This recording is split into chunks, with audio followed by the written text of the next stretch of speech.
గిరిజనులు అష్టకష్టాలు పడుతున్నారు. వైద్యం అందించాల్సిన వైద్యులు మాత్రం మీటింగ్లలో బిజీగా గడుపుతున్నారు. దీంతో గిరిజన వాసుల ఆవేదన అరణ్య రోదనే అవుతుంది. ఆదిలాబాద్ జిల్లాలో గిరిజన వాసుల కష్టాలపై హెచ్వైటీవీ ప్రత్యేక కథనం. ఆదిలాబాద్ జిల్లాలోని గిరిజన గూడాలలో విష జ్వరాలు విజృంభిస్తున్నాయి. వైద్యో నారాయణ అంటూ దేవునిపై భారం మోపి గిరిజనులు బిక్కుబిక్కుమంటూ గడుపుతున్నారు.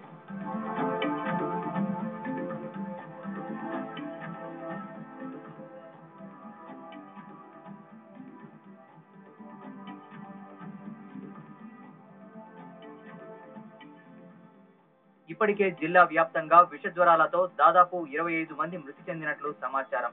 గిరిజన మండలాలైన ఇంద్రవెల్లి, జైనూరు, నార్నూలు, ఉచ్నూరు, సిర్పూర్లతో పాటు పలు మండలాల్లో దాదాపు 3000కు పైగా గిరిజనులు అతిసార, చికున్ గున్యా, మలేరియా, డయేరియా వంటి వ్యాధులతో బాధపడుతున్నారు.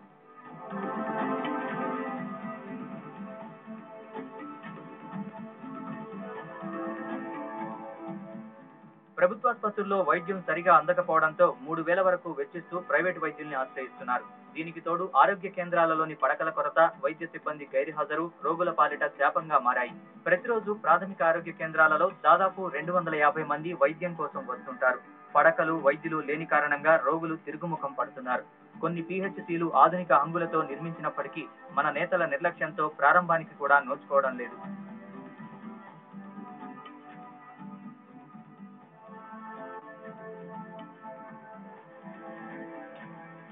జాతీయ గ్రామీణ ఆరోగ్యం కింద గిరిజన ప్రాంతాలలో పారిశుద్ధ్య పరిరక్షణ, మంచినీటి క్లోరినేషన్ కోసం ప్రతి గ్రామానికి 10,000 చొప్పున కేటాయిస్తారు. వీటితో నీటి క్లోరినేషన్, బ్లీచింగ్ పౌడర్ చల్లడం, దోమల మందు పిచికారి వంటి కార్యక్రమాలు చేపట్టాల్సి ఉంది. అయితే అలాంటి కార్యక్రమాలేవి మన అధికారులు చేపట్టడం లేదు. దీంతో గిరిజన ప్రాంతంలో తాగునీరు, పరిసరాల అపరిశుభ్రతతో విష జ్వరాలు రాజ్యమేలుతున్నాయి.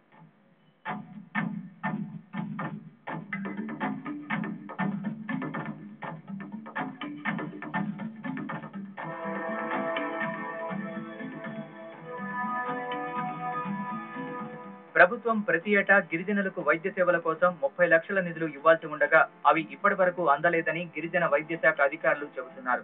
నిధుల కొరత లేని గిరిజన తండాలలో దోమతెరలు, పారిశుద్ధ్యం, నీటితో క్లోరినేషన్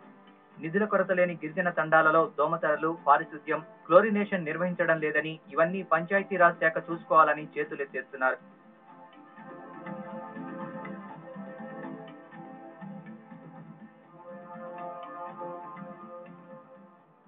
ఇంతమంది ప్రాణాలు పోగా పర్యవేక్షించాల్సిన డిఎంహెచ్ఓలు మాత్రం తమ మీటింగుల్లో బిజీగా ఉన్నారు.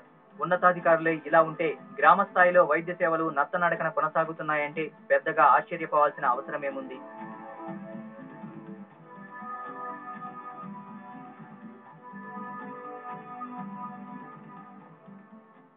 ఇప్పటికైనా మత్తు నిద్రలో ఉన్న అధికారులు మేలుకోకపోతే గిరిజన తండాల్లో మరణ మృదంగాలు నిత్యం మోగుతూనే ఉంటాయి.